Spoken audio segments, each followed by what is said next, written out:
agora a gente vai falar de um tema muito recente, foi assunto dessa semana, né? Completa uma semana amanhã, no domingo, mas não poderíamos deixar de falar, né, Mari? Isso mesmo, até porque é um assunto que ele é de interesse geral, né? As pessoas têm muita curiosidade de saber. É verdade, Nath, porque assim, independente da religião das pessoas, todo mundo deve saber, porque é um marco histórico, vai estar nos livros aí futuramente, então tem que estar atualizado, tá? E quando um Papa morre ou renuncia, uma assembleia de cardeais é estabelecida por regras rígidas que acontecem aí para escolher o sucessor.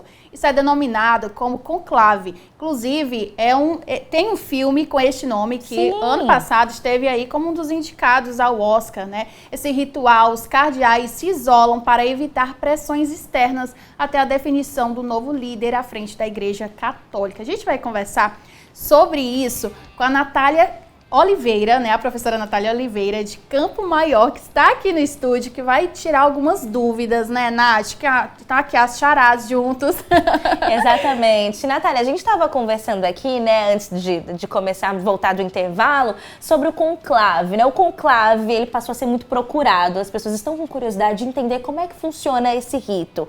E a Mari tem algumas perguntas para fazer sobre o filme, mas de antemão, é parecido com o que a gente viu no filme? Como é que acontece todo esse rito de passagem?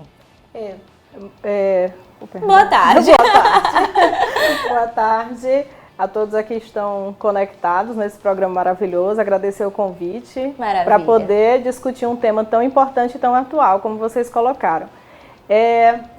O que a gente pode colocar de parecido para quem assistiu o filme, para quem foi para o cinema, curtir tudo aquilo, é a estrutura, né? Todos aqueles que são cardeais, hoje nós temos mais de 135 cardeais nomeados, 80% desse grupo foi criado pelo Papa Francisco, inclusive, são cardeais vindos de várias partes do mundo, da América, na sua maioria da Europa, mais de 50, mas nós temos também da Oceania, da Ásia, da África, e todos eles, neste momento, os que ainda não chegaram, já estão se encaminhando para Roma, porque o voto tem que ser presencial. Então, uma das coisas que a gente pode trazer realmente de memória do filme é uma reunião secreta. O nome, como vocês colocaram, conclave, ele vem da palavra latina conclaves, fechado a chaves. Então, eles vão, primeiramente, participar de uma missa na Basílica de São Pedro e depois vão se dirigir para a Capela Sistina, onde as portas serão fechadas, depois de conferir se não há nenhuma escuta, se não há nenhum microfone, porque tudo tem que ser em segredo. Inclusive, quem está participando lá, se contar para as pessoas o que está acontecendo, ele pode até sofrer uma penalização. Então, a votação acontece realmente com cédulas de papel, como a gente pôde ver no filme. Começa-se a votação pelo cardeal mais velho. Há aqueles realmente sentados ali para conferir o voto no final. E também tem toda aquela coisa, aquele mistério em torno da fumaça. Porque se a fumaça é preta, é porque os cardeais ainda não chegaram no consenso. Se a fumaça é branca, daqui a 60 minutos, o Papa será apresentado para todos que estão ali na Basílica de São Pedro, na praça. E essa escolha, esse conclave, pode durar muito tempo, né? Não é algo que é imediato, são votações, todos os dias eles votam, né? Isso, e tem que ter uma média aí de uma porcentagem de votos de diferença do primeiro, do mais votado, para poder ser escolhido, né? Isso explica um pouco pra gente. Isso. Para que o Papa seja eleito, ele precisa ter 2/3 dos votos. Então, nós teremos 135 cardeais, homens escolhidos pela Igreja, que tenham até 80 anos. Então, esses são os votantes. Existem mais cardeais no mundo, porém, só quem irá votar são esses que têm até 80 anos, e aquele que será eleito é o que tem 2/3 desses votos. A gente tem uma cartela, eu queria colocar aqui para a gente discutir um pouco sobre os candidatos a Papa. Vamos colocar aqui para a gente acompanhar junto com a Natália, então. Quem é esse aqui, Natália? Fala pra gente. Coloca no telão aqui para ela conseguir enxergar melhor, por gentileza. Agradeço. O Jean, pronto, aqui a gente tem aqui. Esse é o arcebispo de Marsella, né?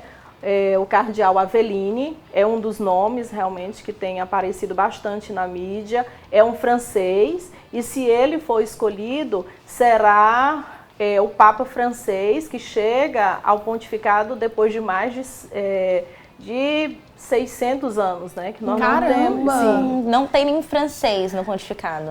Temos, já houve, mas já faz muitos séculos que não é eleito um. Nossa, muito tempo.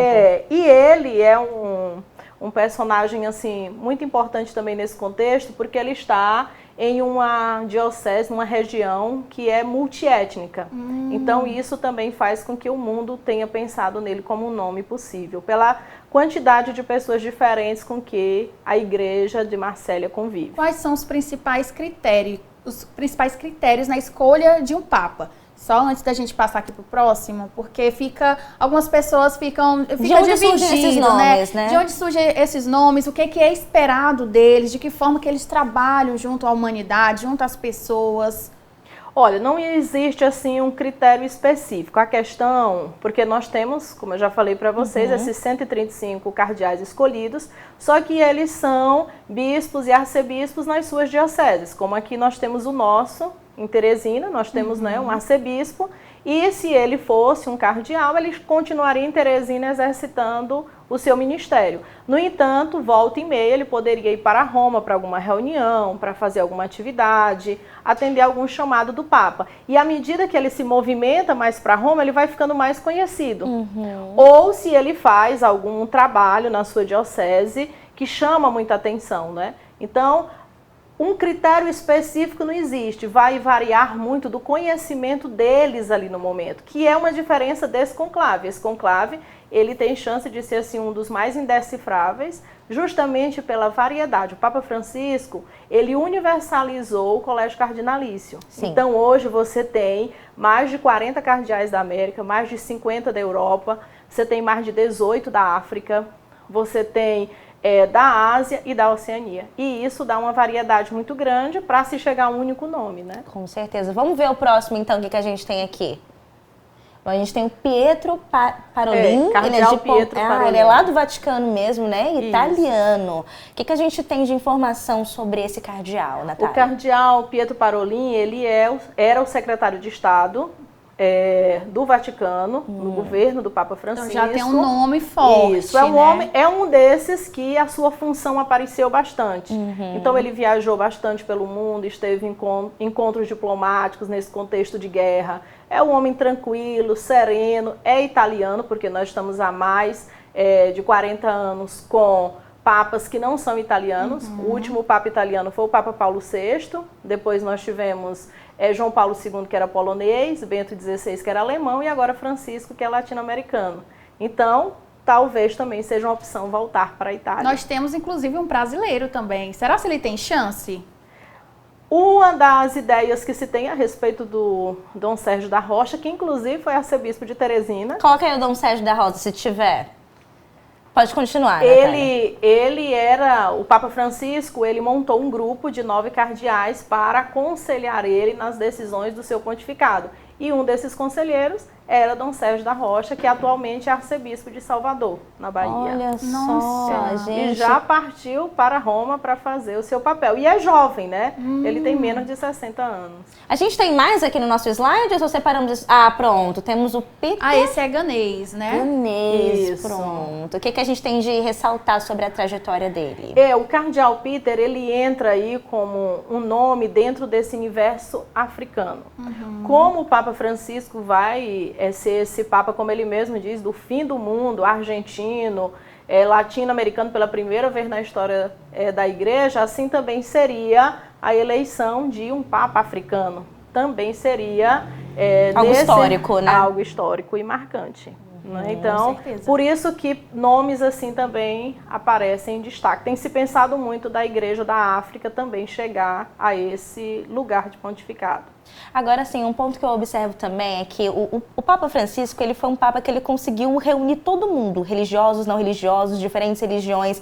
Ele teve uma movimentação muito grande quando a gente fala de ordem, de paz mundial, de, sabe, tudo que ele falava, as pessoas paravam, ouviam. Ele foi um Papa muito querido, isso é inegável, né? Tanto que nas lamentações, né, ali nas mensagens, muita gente que às vezes nem era da religião deixou mensagens, sentiu muito, aperta, tá curioso para entender, né? É um assunto que a gente está trazendo para o nosso mundo jovem, né, de tentar entender como é que vai ficar. E aí eu acho que é uma grande responsabilidade assumir agora o lugar de um Papa tão querido, né? Por isso que eu te pergunto, talvez, será que a pressão popular não vai influenciar de nenhuma forma nessa escolha? Talvez a influência seja para a continuidade, né? Eu acredito que nós teremos um Papa de continuidade, mas na diferença. Né? Porque Francisco vai demorar para parecer um Francisco, né? Porque uma das grandes questões de Francisco é que ele não era ligado a protocolos. Né? Ele não imaginem, pouco antes de morrer ele aparecia na Basílica de São Pedro a qualquer hora e de qualquer forma. Então isso atraía muito as pessoas, os jovens, os mais simples, as pessoas de outras religiões pelo seu testemunho, né? Então, talvez o novo Papa, ele não vai conseguir atingir esse comportamento do Papa Francisco, né? A princípio. Tem um grande desafio né? Conquistar o carisma do público. É verdade, né? Até porque ele tinha, você estava falando aqui, algumas características dele, a gente percebia que ele era aquele líder que ele gostava de acolher as pessoas, independente das diferenças, né? Ele acolhia o público LGBT, ele acolhia refugiados de guerra, todo mundo. Ele sempre deixava uma mensagem de paz, de amor ao próximo, e ele veio aí quebrando algumas tradições até negativas da igreja. Eu acho que isso foi algo muito positivo. Fez com que a igreja atraísse muitas pessoas que antes tinham um certo preconceito, não gostavam. Ele já trouxe pessoas, ele agiu de forma contrária e que funcionou. Foi algo muito positivo, né? Agora, para continuar aí essa trajetória dele, vai ser um pouco desafiador, quem sabe, mas acho que tá todo mundo na torcida para que encontre uma pessoa, uma boa opção, que seja pelo menos um pouco parecida aí com as características, né, do Francisco. Isso, né? O Papa Francisco, ele vai trazer o Evangelho e a imagem de Jesus para as pessoas de forma muito próxima, né? Ele traz uma igreja e um Cristo próximo de todos e que abraça a todos, que acolhe a todos, né? Interessante relembrar a fala dele na Jornada Mundial da Juventude em Lisboa, quando ele fez os jovens repetir com ele, né? Que a igreja tem lugar para todos, né? E é uma marca dele, o acolhimento, o diálogo, a misericórdia. Tem-se notícias que agora, nesse período do conflito entre Israel e Palestina, ele chegou a ligar mais de 50 vezes para a paróquia de Gaza, conversava com as pessoas, sabia o nome das pessoas quando ele telefonava e sempre pedindo que as pessoas não tivessem medo, muito próximo. Quando ele sai do hospital também, né, a emoção que gerou, quando ele aparece na janela, tem várias pessoas embaixo esperando para vê-lo, e ele consegue ver uma senhorinha que sempre participava das suas audiências na quarta-feira e lhe levava flores. Então ele disse, aquela senhora eu reconheço, é uma boa senhora, né? Então ela ficou muito emocionada porque disse, o Papa me viu, ele me reconheceu, né? Literalmente, ele realmente vê a pessoa, né? Vê a pessoa. Ai, que lindo, era um diferencial. Né? E voltando a falar também de como é que ficam as coisas por lá, né? O que muda no Vaticano e na igreja durante esse período aí de sede vacante, que a gente chama, em que fase a gente tá, o que esperar, né? Tá todo mundo nesse mistério. Isso. Nesse momento, nós estamos na vivência dos passos do funeral, né? Então, nós tivemos a constatação da morte, a leitura do testamento dele, depois uma parte do seu velório na Casa Santa Marta, na Capela Santa Marta, onde ele vivia, feita ali um pouco de oração vindo ali dos seus funcionários e colaboradores. Depois ele foi levado para a Basílica de São Pedro, que posteriormente vai ser levado para o seu enterro na Basílica de Santa Maria Maior, que também foi um desejo dele. Enquanto isso, você tem a congregação dos cardeais se reunindo e escolhendo alguns deles para poder ir resolvendo questões dentro da igreja. Então, a cada 3 dias se escolhe um grupo para poder falar, até que inicie o conclave. O conclave ele deve acontecer entre 15 ou 20 dias após a morte do Papa. Ou seja, ele deve acontecer ou no dia iniciar ou no dia 6 de maio ou 11 de maio. Então, até lá, o Carmelengo, que é o cardeal Farel, que fez o anúncio da morte dele, juntamente com o decano, tem conduzido as coisas no Vaticano. E algumas coisas foram suspensas, como a canonização do Carlos Acutis, que muitos jovens, com certeza, também estavam esperando que acontecesse, mas ela foi adiada devido à morte do Papa. E outra coisa que chama a atenção são os nomes dos papas. Eles mesmos que escolhem, né? Isso? Como é que funciona? Pode ser qualquer nome? É nome bíblico? Verdade. Qual é o critério dessa escolha? Sim, são eles que escolhem, né? Existe uma tradição, alguns acabam homenageando alguns papas que foram importantes na história ou que os escolheram no seu... para serem cardeais, que tem toda uma influência na vida deles, ou pode ser algum nome de algum apóstolo. Isso depende muito da espiritualidade de cada um. No caso do Papa Francisco, há alguns elementos que dizem, quando ele estava caminhando, né, para aparecer para o público, um cardeal brasileiro falou para ele, não se esqueça dos pobres. E ao ouvir essa fala, ele decidiu escolher o nome de Francisco. Francisco, que no século XIII deixou tudo o que tinha para seguir a Cristo, seguir a igreja e se tornou um dos santos mais populares da Igreja Católica. E, Natália, eu considero, não, né? Todo mundo considera esse conclave muito emblemático, né? Porque, como a gente já teceu aqui muitos elogios ao Papa, é uma pessoa muito querida. Que outro momento emblemático a gente consegue se recordar aqui desse momento de conclave? Eu acho que um momento assim emblemático são as disputas que as pessoas que estão fora acabam travando, né? Então, há um grupo mais conservador que espera que o seu candidato do conclave seja aceito, aqueles que querem que as pautas de Francisco continuem, uma modernização na igreja aconteça, também quer. Então, essas disputas fora, elas são desejadas dentro do conclave, né? Então, ele acaba se tornando emblemático também por causa disso, né?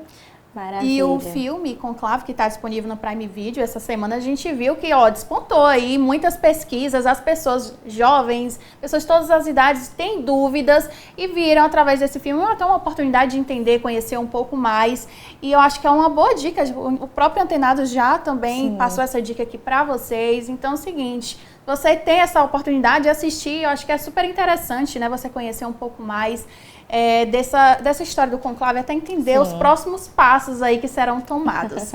E obrigada, viu, Natália, pela sua presença. A gente estava ansiosa para tirar essas dúvidas com você, né? Um estúdio muito informativo, muita gente curiosa, e você trouxe com muita propriedade no assunto, até porque é a tua área de estudo, né? Então, obrigada, seja sempre bem-vinda aqui ao Antenados, viu? Eu que agradeço o convite. Natália. E como é um programa para jovens, eu sugiro, segue lá as páginas, as redes sociais do Vatican News. Segue as páginas no Instagram, toda hora está sendo atualizado, está sendo feita a transmissão dos translados e também vai ser mostrado o início do conclave. Né? Que maravilha, querida. A gente vai acompanhar assim com certeza.